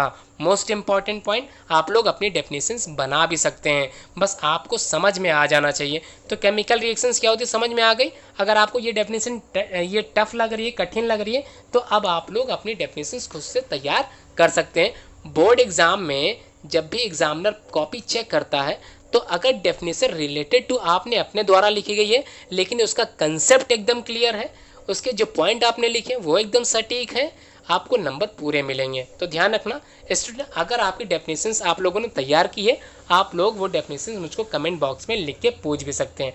अब बात करते हैं, the substance which take part in the chemical reactions are called reactant. तो ध्यान रखना, केमिकल रिएक्शंस में जो भी केमिकली चीज़ें इवॉल्व होती हैं या फिर जो भी केमिकल चीज़ें पार्टिसिपेट करती हैं, पार्टिसिपेट समझ में आ गया, भाग लेती हैं, उन भाग लेने वाली चीज़ को हम लोग क्या बोलते हैं, रिएक्टेंट। समझ में आ गया। तो रिएक्टेंट कंबाइन करते हैं, रिएक्टेंट रिएक्ट करते हैं, क्या बनाते हैं, प्रोडक्ट बनाते हैं। अब प्रोडक्ट की डेफिनेशन क्या होती है, the substance which are form in the chemical reactions are called product. अब प्रोडक्ट लिखते कहाँ है, लेफ्ट हैंड साइड की राइट हैंड साइड। तो समझ में आ गया, लेफ्ट हैंड साइड जो लिखते हैं वो रिएक्टेंट लिखते हैं, और राइट हैंड साइड जो लिखते हैं वो क्या लिखते हैं, प्रोडक्ट। क्लियर हो गया। अब बात करते हैं some common example of chemical reactions. तो सामने एग्जांपल लिखे हुए आप लोगों को क्लियरली समझ में भी आ गया होगा। Digestion of food is a common example of chemical reactions. Respiration is also considered reaction, किसमें कहलाती है, केमिकल रिएक्शंस में। रस्टिंग ऑफ आयरन, लोहे पर जंग लगना, is also considered as chemical reactions. Burning of magnesium ribbon, ये भी एक तरह की केमिकल रिएक्शंस है।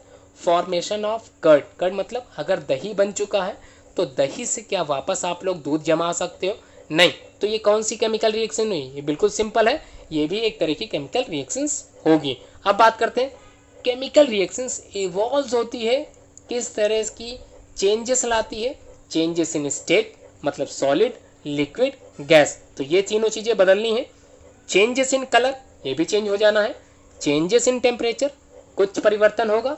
और इवोल्यूशन ऑफ गैस, कोई भी गैस, जैसे कि मैंने बताया था कि एसिड जो होगा अगर मेटल से रिएक्ट करेगा तो कौन सी गैस निकाल रहा था, हाइड्रोजन गैस। क्लियर हो रहा था ना वहाँ पे सब कुछ। अब आगे बढ़ते हैं, यहाँ पर ways of representing a chemical reactions, मैंने ये समझा दिया था वीडियो को, फिर से आप लोग बैक करके वीडियो समझेंगे अच्छे से केमिकल इक्वेशंस क्या होती हैं, समझ में आ गई थी केमिकल इक्वेशंस, फिर से समझ लेते हैं। अ chemical reactions can be represent by the chemical equations, it involves uses of symbols. Symbol समझ में आ गया, कौन कौन से केमिकल सिंबल्स हम लोगों ने 9th क्लास में जो पढ़े थे वही सारे सिंबल्स हम लोग यहाँ पर यूज कर रहे हैं टू मेकिंग, क्या बनाने के लिए, केमिकल इक्वेशंस तैयार करने के लिए। अब reactant and product with the mention in the physical state, physical state तैयार हो रही है इसी के माध्यम से, केमिकल इक्वेशंस के माध्यम से। The necessary condition such as temperature, pressure, catalyst should be written and arrow between reactant and product. मतलब ये सारी चीज़ें हम कहाँ दिखाते हैं, एरो के ऊपर नीचे।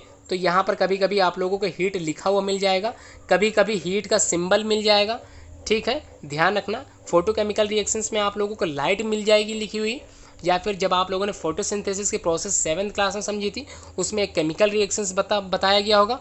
इस एरो के ऊपर क्या लिखा होगा, लाइट। कब लिखा होगा, जब आप लोग फोटोसिंथेसिस की केमिकल रिएक्शंस लिखे होंगे। तो अब बात करते हैं बैलेंसिंग केमिकल इक्वेशंस। क्यों बैलेंस करना पड़ता है, समझ में आ गया, सिंपल है लिखा हुआ, लॉ ऑफ कंजर्वेशन ऑफ मास।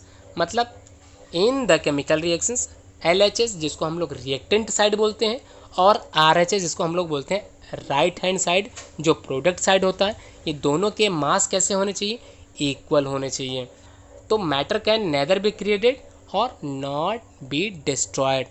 कोई भी पदार्थ जो भी होगा वो ना तो बनाया जा सकता है ना ही उसको डिस्ट्रॉय किया, या फिर ये समझ ले जो भी एनर्जी बनी या जो भी मास तैयार हुआ ना तो उसको बिगाड़ा जा सकता है और ना उसके लिए इन द फॉर्म ऑफ न्यू, ना ही उसको नए तौर पे तैयार किया जा सकता है। तो यहाँ पर मास ऑफ कंजर्वेशन आप लोगों को समझ में आ गया होगा। सो नंबर ऑफ एलिमेंट, अब यहाँ पर सेकंड पॉइंट में थोड़ा समझ लेते हैं कि नंबर ऑफ एलिमेंट, अगर रिएक्टेंट साइड में जो भी एलिमेंट यूज़ हुए हैं, कई तरह के एलिमेंट मिलकर क्या बनाते हैं, कंपाउंड। तो समझ में आ गया, अगर element, number of element reactant side जितने भी होंगे उतने ही number of element right side पर भी होने चाहिए। ये भी एक केमिकल इक्वेशंस को बैलेंस करने का तरीका सिंपल सा है। अब स्टेप्स हैं, कुछ स्टेप्स को फॉलो किया जाएगा जो आप लोगों को समझना है। Right a chemical equation and draw boxes around each formula. यहाँ बात की गई आयरन के साथ H2O का मतलब होता है वाटर। ये दोनों रिएक्ट करने के बाद Fe3O4। अब यहाँ आयरन है और प्लस वाटर है तो क्या लगेगा, जंग लगेगी। अब जंग लग गई तो कौन सी गैस निकलेगी, हाइड्रोजन गैस निकलेगी। अब do not change anything inside the box. अब क्या कुछ चेंज करने लायक चीज़ है तो समझ लेते हैं स्टेप 2 में। Count the number of atoms of each element on both sides of chemical equations. तो नंबर ऑफ एलिमेंट काउंट कर लेते हैं स्टूडेंट। ये लेफ्ट हैंड साइड है और ये राइट हैंड साइड है। लेफ्ट हैंड साइड में समझते हैं Fe मतलब आयरन। आयरन कितने हैं, 1 है। H हाइड्रोजन कितना है, 2 है। ऑक्सीजन कितना है, 1 है। समझ में आ गया। रिएक्टेंट साइड इतना कुछ है। अब प्रोडक्ट साइड समझते हैं। प्रोडक्ट Fe कितना है देख लेते हैं, 3 है। ऑक्सीजन कितना है, 4 है। हाइड्रोजन कितना है, 2 है। तो अब सिंपल समझ में आ गया। क्या आपको लग रहा है कि ये केमिकल इक्वेशंस बैलेंस है? बिल्कुल नहीं बैलेंस। क्यों नहीं बैलेंस है? यहाँ पे Fe कितना है, 1 है, प्रोडक्ट में 3 निकल के आ रहा। ऑक्सीजन 1 है, प्रोडक्ट में 4 निकल के आ रहा। बैलेंस सिर्फ क्या है, हाइड्रोजन। लेकिन अब बैलेंस तो पूरी करनी है लॉ ऑफ मास कंजर्वेशन के अकॉर्डिंग। तो बैलेंस करने का सिंपल तरीका है, स्टेप 3 में थोड़ा समझ लेते हैं। यहाँ पर हमने वही चीज़ लिख ली जो ऊपर लिखा था, अभी मैंने समझाया था। अब इक्वलाइज करते हैं, दोनों तरफ इक्वल करने की कोशिश करते हैं। The number of atoms of the element which has maximum number by putting of front of it. तो अब हमने सिंपल क्या किया, H2O के आगे 4 लगा दिया। क्या लगा दिया, 4 लगा दिया। अब यहाँ पर समझते हैं 4 लगाने के बाद हाइड्रोजन कितने हो गए, 4 2 ज़ा 8। कितने हो गए, 8 हो गए हाइड्रोजन। अब ऑक्सीजन कितना हो गया, 4। इतना क्लियर हो गया। यहाँ पर आयरन कितना है, 3। ऑक्सीजन कितना है, 4। अब ऑक्सीजन तो बैलेंस हो गया। अब डिसबैलेंस क्या हो गया, हाइड्रोजन 4 2 ज़ा 8। तो यहाँ पर क्या करेंगे, इस हाइड्रोजन के बगल में क्या लगा देंगे, अब 4 लगा देंगे। 4 2 ज़ा 8। अब प्रोडक्ट साइड हाइड्रोजन कितने हो गए, 8 हो जाएंगे। तो अब अगले स्टेप में हमने क्या किया, हाइड्रोजन के बगल में क्या लगा दिया, 4 लगा दिया। अब इधर भी हाइड्रोजन कितने हो गए, 8। इधर भी हाइड्रोजन कितने हो गए, 8 हो गए।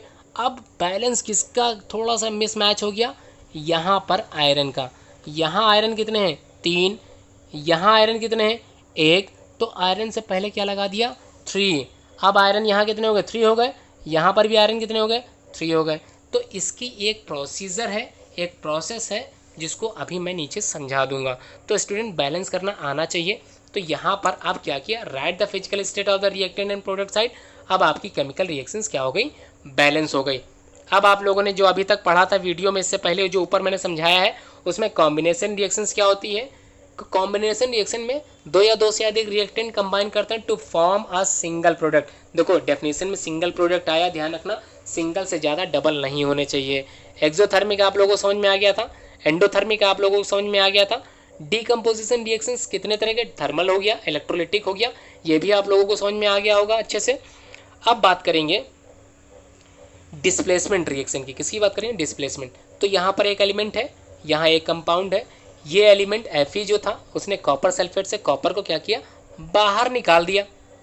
एलिमेंट को क्या किया, बाहर निकाल दिया। अगर एलिमेंट बाहर निकलना है तो इसको सिंपल बोलते हैं डिस्प्लेसमेंट रिएक्शन।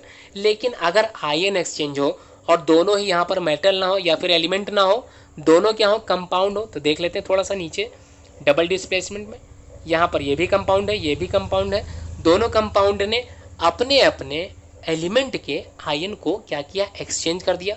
सोडियम मेटल है, पॉजिटिव आयन था, पॉजिटिव वाले ने क्लोरीन जो कि नॉन मेटल था उसके साथ रिएक्शन कर लिया। क्या किया, सोडियम जुड़ गया क्लोरीन से, तो क्या बन के निकला, सोडियम क्लोराइड। क्लियर हो गया ना। सोडियम किससे जुड़ेगा, प्लस वाला हमेशा निगेटिव वाले से जुड़ता है। तो यहाँ Na2 जो था वो किस में था, प्लस में। BaCl2 में Cl2 किस में था, माइनस में। तो Na2Cl2 में मिल गया तो 2NaCl तैयार हो गया, क्योंकि केमिकल रिएक्शन NaCl इसका मतलब होता है सॉल्ट। तो कॉमन सॉल्ट का केमिकल फॉर्मूला होता है NaCl। क्लियर हो गया, समझ में आ गया पूरी वीडियो। आगे थोड़ा समझ लेते हैं। डबल डिस्प्लेसमेंट के बाद ऑक्सीडेशन समझ में आ गया था कि एडिशन ऑफ ऑक्सीजन, इसे बोलते हैं ऑक्सीडेशन। तो यहाँ C के साथ O2 जुड़ गया, कार्बन डाइऑक्साइड बना, यहाँ पर क्या हुआ, ऑक्सीडेशन हुआ। रिडक्शन में रिमूवल ऑफ किसका, ऑक्सीजन का। तो CuO से क्या निकल गया, Cu निकल गया, क्या कहलाएगा, रिडक्शन कहलाएगा। अब बात करते हैं कोरोजन क्या होता है, समझ में आ गया था, वीडियो अभी समझाई थी, पीछे करके आप लोग फिर से एक बार समझ सकते हैं अच्छे से। ये था रिवीजन वर्क के लिए मैंने नीचे PDF लगाई है, जिससे आप लोग अच्छे से रिवीजन कर सकें। तो रेंसिडिटी क्या होती है, एक प्रोसेस होती है जिसमें क्या होता है, कोई चीज़ खराब हो जाता है in the presence of oxygen. अब उस ऑक्सीजन की प्रेजेंस में क्या होता है, खराब हो जाता है, उसको बचाने के लिए एंटीऑक्सीडेंट का यूज़ करते हैं। ये आप लोगों को समझ में आ गया था। अब थोड़ा सा समझ लेते हैं NCERT बेस्ड क्वेश्चन जो आपकी बुक्स में लास्ट में दे रखे होंगे। ये क्वेश्चंस बोर्ड में कई बार पूछे गए हैं। अगर आप CBSE बोर्ड से रिलेटेड हैं तो समझ लीजिए ऐसे क्वेश्चंस को आपको बोर्ड में या फिर एग्जाम में देखने के लिए मिलेगा। तो क्वेश्चन सिंपल है। अब स्टूडेंट समझते हैं कुछ कॉमन एक्सरसाइजेस की जो आपकी बुक्स के last at the end of the exercise दे रखी है। क्वेश्चन नंबर 1 में क्या कहा है, क्वेश्चन नंबर 1 समझ लेते हैं। Which of the following statement about the reactions below are incorrect. मतलब ये केमिकल रिएक्शंस दे रखी है, इसमें कौन सा पॉइंट क्या है, गलत है। तो पॉइंट नंबर 1, क्या यहाँ पर लेड जो है, लेड कहाँ है, ये रखा, क्या ये लेड गेटिंग रिड्यूस्ड हो रहा। रिड्यूस का मतलब है ऑक्सीजन का निकलना। तो क्या यहाँ ऑक्सीजन निकल रही है, नहीं, यहाँ तो कोई सवाल ही नहीं ऑक्सीजन निकलने का, क्योंकि ऑक्सीजन तब निकलेगी जब यहाँ ऑक्सीजन होगी, तो है ही नहीं। तो ये तो पहले ही गलत हो गया। अब B, carbon dioxide is getting oxidize. तो कार्बन डाइऑक्साइड कहाँ है, यहाँ पर। क्या ये कार्बन डाइऑक्साइड क्या ऑक्सीडाइज्ड हो रहा है, नहीं। ऑक्सीडाइज कहाँ से हो सकता है, इसके पास तो ऑक्सीजन पहले से ही क्या है, जुड़ी है। तो जब जुड़ी है तो ऑक्सीडाइज्ड कैसे होगा, यहाँ तो कार्बन डाइऑक्साइड रिड्यूस हो रही है। क्लियर हो गया। तो ये दोनों ऑप्शन क्या हैं, गलत हैं। तो अब ये दोनों ऑप्शन गलत हैं, इसका मतलब इसका जो आंसर होगा वो क्या होगा, समझ लेते हैं। Point number A and B both are incorrect. तो समझ में आ गया आंसर नंबर 1 का कौन सा ऑप्शन सही था, सिंपल ट्रिक थी। क्वेश्चन नंबर 2 समझ लेते हैं। क्वेश्चन नंबर 2 में कहा है कि Fe2O3 के साथ अगर रिएक्शन करते हैं एल्युमिनियम की, तो एल्युमिनियम ऑक्साइड तैयार करता है और साथ में आयरन को निकाल देता है। तो समझ में आ गया कौन सी केमिकल रिएक्शन सही है। इसमें एक एलिमेंट बाहर हो रहा है, अगर एक एलिमेंट बाहर हो रहा है इन द केमिकल रिएक्शंस, तब उस तरह की केमिकल रिएक्शंस को बोलते हैं डिस्प्लेसमेंट रिएक्शन। ध्यान रखना, अगर एक एलिमेंट बाहर हो रहा, कौन सा एलिमेंट बाहर हो रहा, आयरन बाहर हो रहा, इस कंपाउंड में से, आयरन ऑक्साइड के कंपाउंड में से एल्युमिनियम ने आयरन को बाहर निकाल दिया, ठीक है। तो एक एलिमेंट बाहर निकल रहा है, इसको बोलते हैं डिस्प्लेसमेंट रिएक्शन। अब बात करते हैं क्वेश्चन नंबर 3 की। What happens when dilute hydrochloric acid. Student, कई बार आप लोगों ने सुना होगा डाइल्यूट और कंसनट्रेटेड का मतलब समझ लेते हैं। अगर किसी सॉल्यूशन में वाटर ऐड है, पानी की मात्रा ज़्यादा है या पानी की मात्रा घुली हुई है, तब उस सॉल्यूशन को बोलते हैं डाइल्यूट सॉल्यूशन। लेकिन अगर उस सॉल्यूशन में पानी की मात्रा नाम मात्र है, ना के बराबर है, बहुत कम है, तब उस तरह के सॉल्यूशन को बोलते हैं कंसनट्रेटेड। जैसे कंसनट्रेटेड H2SO4 आप लोगों ने सुना होगा, डाइल्यूट HCl, कंसनट्रेटेड HCl आप लोगों ने सुना होगा। Is added in the iron filing. अगर भर दिया जाए, टिक द करेक्ट आंसर। क्या ऑप्शन सही होगा? Hydrogen gas and iron chloride are produce. दूसरा ऑप्शन है chlorine gas and iron hydroxide are produce, no reaction takes place. चौथे पॉइंट में कहा गया iron salt and water are produce. तो बच्चों समझते हैं, यहाँ पर बात की जा रही है iron salt and water are produce. ये कब होता है? जब कोई एसिड रिएक्ट करता है किसी बेस से। अब यहाँ पर क्या चीज़ है? HCl है। क्या है बच्चों? HCl। और साथ में क्या है? मेटल है। बच्चों याद करो, अगर कोई मेटल रिएक्ट करता है किसी एसिड से तो कौन सी गैस निकलेगी? Hydrogen gas. सिंपल है। क्या किसी ऑप्शन में हाइड्रोजन गैस निकलता हुआ दिखाई दे रहा है? यहाँ मिल रहा। तो सिंपल समझ में आ गया होगा, हाइड्रोजन गैस इवॉल्व होगी in this type of chemical reaction. तो इसका आंसर तो मिल गया होगा, ए ऑप्शन एकदम सही है। तो ये कैसे मिला? क्योंकि एक ट्रिक आप लोगों को मैंने पहले ही बता दी थी। Question number 4, what is balance chemical equations. Why should chemical equation B balance. क्यों की जाती है? Because the law of mass conservation of मास। याद आ गया। इसमें क्या कहा गया है कि कोई भी मास can nether be created not destroy. ना तो मास बनाया जा सकता है, ना ही नष्ट किया जा सकता है। इसके स्टेट को चेंज किया जा सकता है, फॉर्म को चेंज किया जा सकता है, एक फॉर्म से दूसरे फॉर्म में भेजा जा सकता है। इसी वजह से केमिकल इक्वेशंस को बैलेंस करना जरूरी रहता है। तो समझ में आ गया, सिंपल चीज़ थी, समझ में आपको स्टार्टिंग में ही आ गई होगी। क्वेश्चन कह रहा है, क्वेश्चन नंबर 5 में ट्रांसलेट करना the following statement into the chemical equations and the balance them. क्या करना है? आपके सामने वर्ड फॉर्म में कुछ केमिकल इक्वेशंस दे रखी गई। किस फॉर्म में? वर्ड फॉर्म में। आपको क्या करना है? केमिकल फॉर्म में बनाना है। सिंपल है। क्या करना है? सिंबल का यूज़ करना है, केमिकल फॉर्मूला का यूज़ करना है और एक केमिकल रिएक्शंस तैयार करनी है। तो ए में क्या कहा गया? Hydrogen gas. ध्यान रखना, हाइड्रोजन कभी फ्री फॉर्म में नहीं होती, तो H के साथ 2 लिख दिया। समझ में आ गया? कंबाइन कर रही है, जुड़ रही है किसके साथ? नाइट्रोजन के साथ। नाइट्रोजन फ्री स्टेट में रहता ही नहीं, तो रहता नहीं तो N के साथ 2 लगाओगे, तो H2 + N2। साथ में दोनों कंबाइन करेंगे तो बनेगा क्या? अमोनिया बनेगा, NH3 बनेगा। बैलेंस कर लीजिए केमिकल इक्वेशंस को। कैसे बैलेंस करेंगे? एक ट्रिक है जो आपको मैं इसी में समझा देता हूँ। ट्रिक का नाम है, किसी भी केमिकल रिएक्शंस को बैलेंस करने के लिए सबसे पहले आपको मेटल बैलेंस करना है। क्या करना है? मेटल्स को बैलेंस करना है।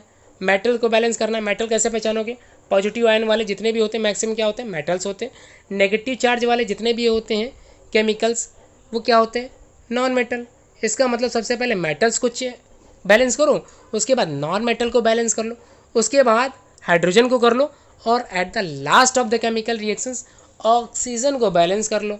स्टार्टिंग कहाँ से करना? मेटल से। ख़त्म कहाँ करना? ऑक्सीजन पे। समझ में आ गया? सिंपल ट्रिक थी, याद हो गई। मेटल, नॉन मेटल, हाइड्रोजन और ऑक्सीजन।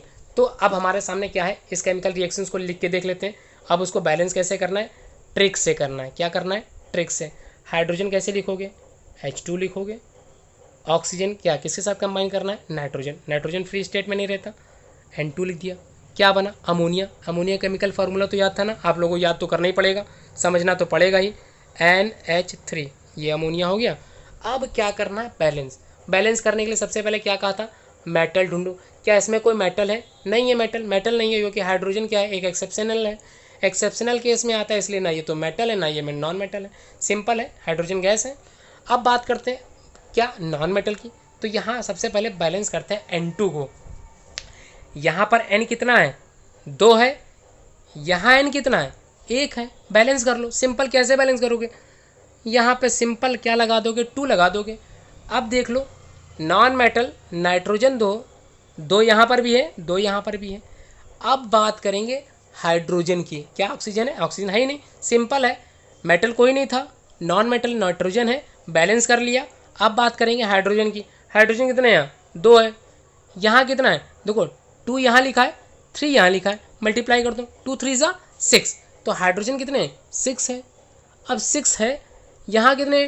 2 है, 2 का मल्टीप्लाई 3 से कर दो, 3 2 जा 6, तो यहाँ पर क्या किया? 3 लगा दिया। लो, अब केमिकल इक्वेशंस क्या हो गए? बैलेंस हो गई। मैच कराओ। क्या ये दोनों केमिकल रिएक्शन जो मैंने तैयार की समझ में आई? सिंपल, दोनों इक्वल है। अब आप लोग सेकंड वाली होमवर्क में समझ लें या फिर खुद से करने के लिए प्रैक्टिस करें। अगर नहीं कर पा रहे तो फिर से मैं बताने के लिए तैयार हूँ। ठीक है, आप लोग कमेंट बॉक्स में करें कि आप लोगों ने क्या केमिकल इक्वेशंस खुद से बैलेंस की कि नहीं की with the help of this trick. Trick क्या थी? मेटल पहले बैलेंस कर लो, नॉन मेटल बाद में, हाइड्रोजन उसके बाद, और लास्ट में ऑक्सीजन को बैलेंस कर लो। ध्यान रखना, हर एक स्टेप बैलेंस करने के बाद आपको स्टार्टिंग से समझना है। मतलब अगर मेटल बैलेंस हो गया, उसके बाद स्टार्टिंग से फिर देखेंगे क्या बैलेंस तो कहीं अनबैलेंस तो नहीं हो गया। मेटल के बाद नॉन मेटल, नॉन मेटल के बाद हाइड्रोजन, हाइड्रोजन के बाद ऑक्सीजन। अब जब सब बैलेंस हो जाएंगे, एक बार स्टार्टिंग से रिवाइज कर लेना कि क्या सब कुछ वाकई में इक्वली आपने बैलेंस कर लिया है, कोई डिसबैलेंस तो नहीं हो गया। ये आपकी जिम्मेदारी है। ठीक, अब बात करते हैं क्वेश्चन नंबर 6 की। तो क्वेश्चन नंबर 6 में क्या पूछा गया? Balance the chemical following equations.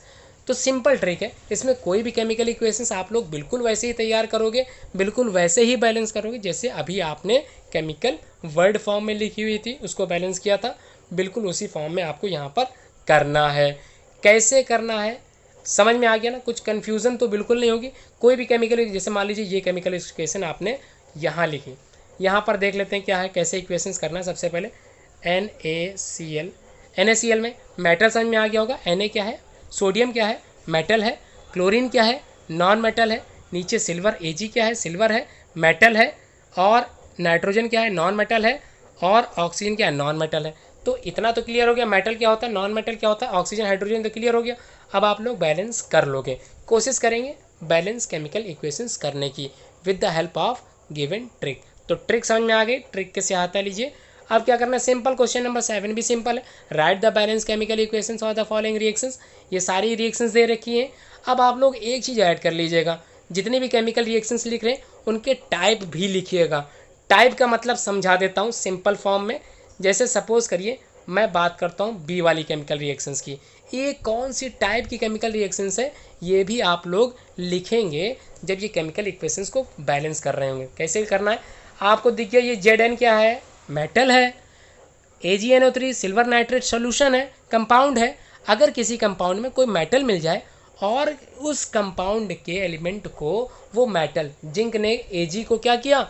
बाहर कर दिया, मेटल निकला, इसे बोलते हैं डिस्प्लेसमेंट रिएक्शन। सिंपल है, समझ में आ गया डिस्प्लेसमेंट रिएक्शन क्या होती है। अगर कोई एलिमेंट किसी कंपाउंड में से उस कंपाउंड के एलिमेंट को बाहर निकाल दे, इस तरह की केमिकल रिएक्शंस को बोलते हैं डिस्प्लेसमेंट रिएक्शन।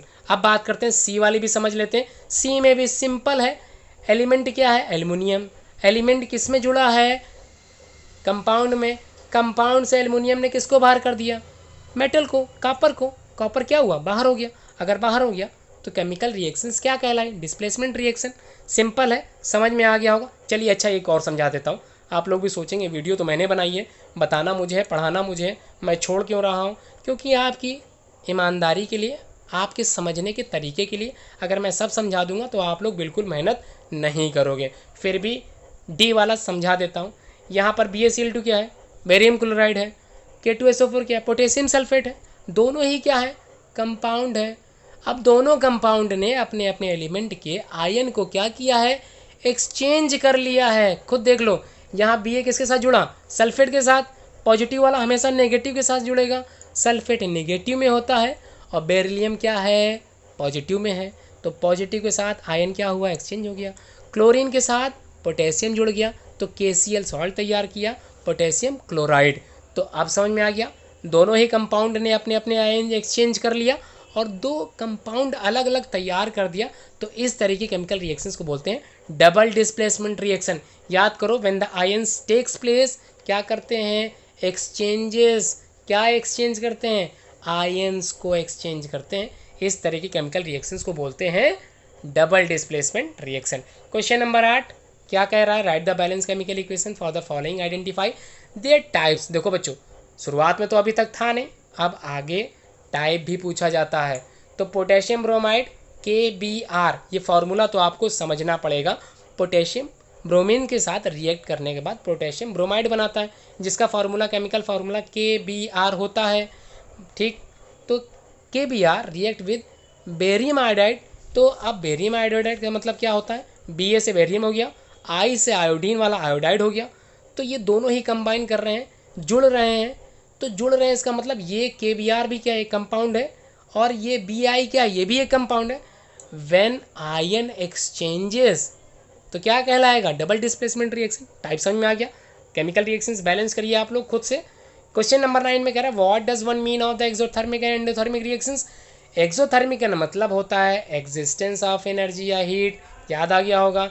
हीट का निकलना ही एक्सोथर्मिक कहलाता है, और हीट का जुड़ना ही एंडोथर्मिक रिएक्शंस है। समझ में आ गया, कर लेंगे ये। क्वेश्चन नंबर 10 समझ लेते हैं। क्वेश्चन नंबर 10 में कह रहा है कि जो रेस्पिरेशन है, रेस्पिरेशन होती क्या समझ लेते हैं। एक प्रोसेस होती है जिसमें गैसेस एक्सचेंजेस टेक्स प्लेस और कुछ एनर्जी रिलीज होती है। क्या रिलीज होती है, एनर्जी रिलीज हो रही है, मतलब हीट क्या है, रिलीज हो रही है। अगर हीट निकल रही है तो कौन सी रिएक्शन होगी, एक्सोथर्मिक होगी। तो सिंपल है, इसको एक्सोथर्मिक रिएक्शन इसीलिए कहते हैं क्योंकि हीट एनर्जी क्या हो रही है, एग्जिट हो रही है। अगर एनर्जी एग्जिट हो रही है तो उसको कंसीडर करते हैं किसमें, एक्सोथर्मिक में। लेकिन अगर यहाँ बात होती फोटोसिंथेसिस की, तो फोटोसिंथेसिस में लाइट जो है वो देनी पड़ती है। अगर लाइट देनी पड़ती है तब उस केमिकल रिएक्शंस को बोलते हैं एंडोथर्मिक केमिकल रिएक्शन। तो वो किस में होती, फोटोसिंथेसिस में। और यहाँ क्या पूछा जा रहा है, रेस्पिरेशन। तो समझ में आ गया, अगर रेस्पिरेशन की बजाय फोटोसिंथेसिस लगा होगा और यहाँ लिखा होगा एंडोथर्मिक, तब भी कर लोगे, कोई कन्फ्यूज़न तो नहीं होगा। फिर भी आप लोग पूछ सकते हैं कमेंट बॉक्स में। नेक्स्ट क्वेश्चन कह रहा है what do you mean by decomposition reactions called the opposite combination reactions. क्यों कहलाती है कॉम्बिनेशन रिएक्शन की अपोजिट। तो आप लोगों को याद था A + B क्या बना रहा था, AB। ये कौन सी है, इसको बोलते हैं कॉम्बिनेशन रिएक्शन। इसी की उल्टी कर दो, इसका मतलब उल्टी का मतलब वो उल्टी नहीं, यहाँ पर उल्टे का मतलब है इसको अपोजिट वे में लिख देना है। AB प्रोडक्ट वाला यहाँ पर रिएक्टेंट में ले आओ और क्या निकाल देना, A + B। तो नीचे वाले रिएक्शन को बोलते हैं क्या, डीकम्पोजिशन रिएक्शन। इसीलिए कहलाती है decomposition reaction opposite of the combination reaction. क्यों कहलाती है, समझ में आ गया, सिंपल है। यहाँ पर इसकी PDF डिस्क्रिप्शन से आप लोग डाउनलोड भी कर सकते हैं। तो ये अच्छी बात है कि आप लोगों को सब कुछ एक ही वीडियो में अवेलेबल रहेगा। डिस्क्रिप्शन से आप इसकी वीडियो एज वेल एज इसकी PDF डाउनलोड कर सकते हैं। तो इतना समझ में आ गया। क्वेश्चन नंबर 12 में कह रहा है write one equations each of the decomposition reactions where energy is supplied in the form of heat, light और इलेक्ट्रिसिटी। तो याद आ गया होगा, थर्मल डीकम्पोजिशन रिएक्शंस किस में जुड़ी थी, थर्मल से समझ में आ गया, हीट। अब बात करते हैं किसकी, ये थर्मल हो गया। बात करते हैं डीकम्पोजिशन बाय लाइट। लाइट यहाँ पर मिली, यहाँ सिल्वर क्लोराइड के साथ लाइट देने के बाद सिल्वर और क्लोराइड अलग अलग हो जाते हैं। अब इलेक्ट्रिसिटी का मतलब है इलेक्ट्रॉन आयंस का एक्सचेंजेस हो रहा है, तो डीकम्पोजिशन बाय इलेक्ट्रिसिटी। तो यहाँ इलेक्ट्रिसिटी देनी पड़ रही है, और क्या हो रहा है, अल्युमिनियम और ऑक्सीजन दोनों क्या हो रहे हैं, अलग हो रहे हैं। ठीक है, तो इसको बोलते हैं decomposition bye electricity. Question number 13 में कह रहा है कि difference between displacement and double displacement reactions क्या होती हैं। तो डेफिनेशन आप लोगों को समझ में आ गई थी, वही डेफिनेशंस विद एग्जांपल आप लोग यहाँ लिख देंगे, आपका आंसर सही माना जाएगा।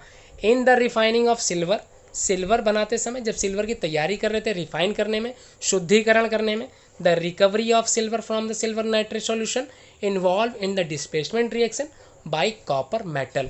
Write down the chemical equations evolve. तो इस चीज़ की केमिकल रिएक्शंस जो तैयार की गई उसी को आपको क्या करना है, लिख देना है। तो सिंपल सी केमिकल रिएक्शंस ही लिखनी है, तो लिख लोगे, कोई कन्फ्यूजन नहीं है। अब क्वेश्चन नंबर 15 कह रहा है what do you mean by the precipitation reactions होती क्या है, इसको एग्जाम्पल से समझाइए। आप लोग घर में पुताई हुई होगी कभी ना कभी, याद होगा, पुताई के लिए आप लोगों ने चूने का इस्तेमाल किया होगा। तो चूने का इस्तेमाल कर रहे थे तो कुछ ना कुछ प्रेसिपिटेट तैयार हो रहा था। जब चूने को आपने पानी में डाला होगा, हीट इवॉल्व हुई होगी, निकली होगी, पानी गर्म हुआ होगा, बुलबुले निकले होंगे, तो कुछ याद आ रहा होगा। सिंपल सी चीज़ इसी में समझनी है।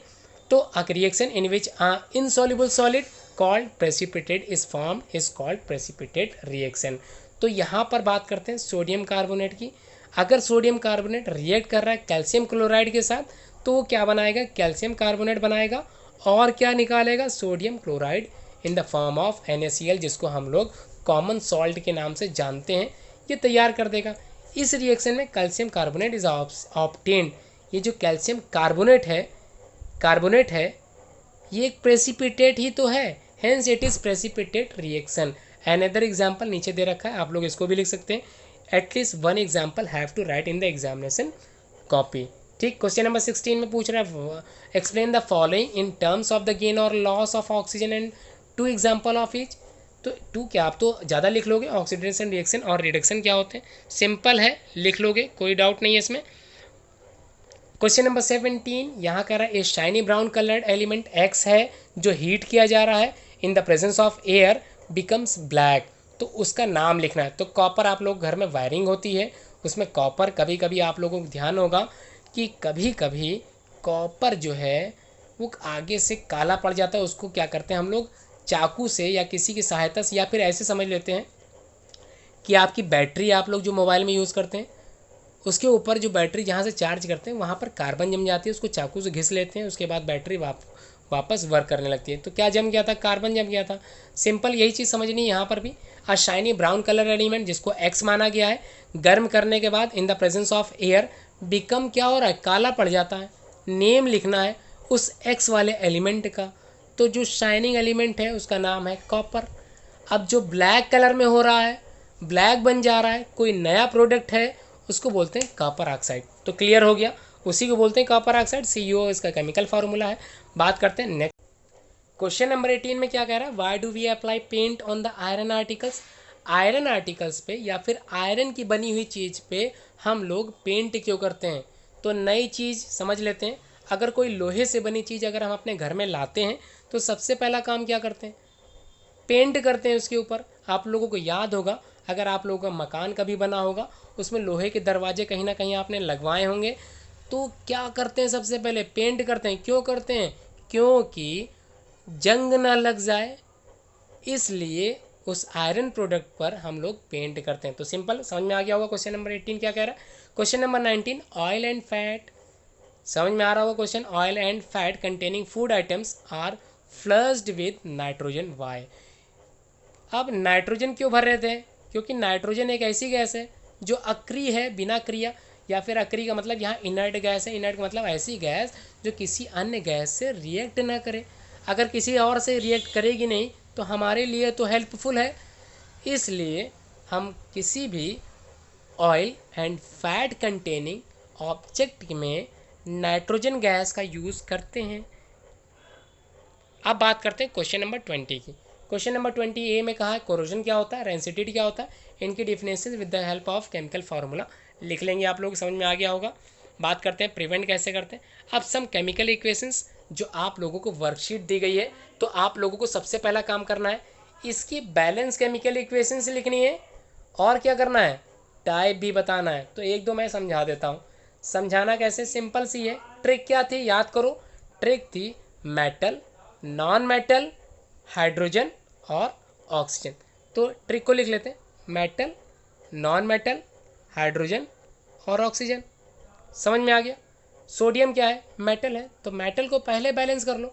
यहाँ कितना है, 2 है, यहाँ कितना है, एक भी नहीं, मतलब 1 है। तो इस 2 को क्या करो, यहाँ लिख दोगे तो क्या बन गया, 2Na बना गया प्लस O2।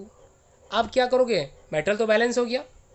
अब बात करेंगे नॉन मेटल। नॉन मेटल क्या है, कोई नहीं। अब बात करें हाइड्रोजन, है ही नहीं। लास्ट में ऑक्सीजन है, बिल्कुल है। यहाँ ऑक्सीजन कितना है, 2 है। यहाँ ऑक्सीजन कितना है, 1 है।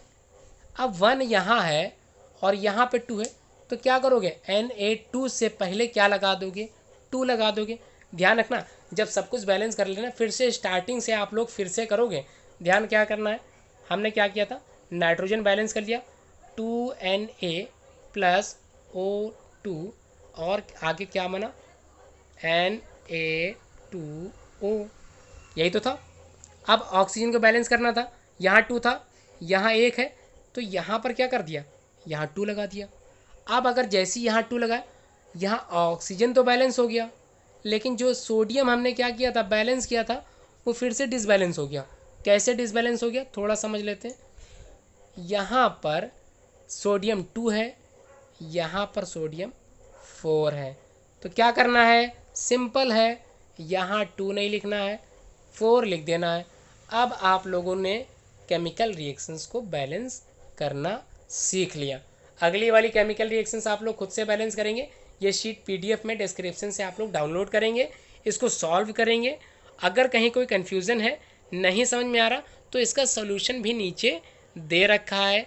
इसको क्या करना है, पीडीएफ इसकी डाउनलोड करनी है। सबसे पहले आपको केमिकल रिएक्शंस खुद से बैलेंस करना सीखना है, प्रैक्टिस करनी है। उसके बाद ये शीट जो नीचे दे रखी है एक्सप्लेनेशन की, वो आपको बाद में देखनी। पहले खुद से practice with your own self, then try to watch this. Okay student, I hope this video you looks watch very nice and perfectly. सारी वीडियो, पूरी जितनी वीडियो अपलोड होंगी वो सभी आप लोग देखोगे, अच्छे लगन से देखोगे, मन लगा के पढ़ोगे, अच्छे मार्क्स गेन करोगे। और ये यूट्यूब चैनल जिस पे आप जुड़े हैं, कोशिश करोगे ज़्यादा से ज़्यादा इसको और आगे शेयर करने की।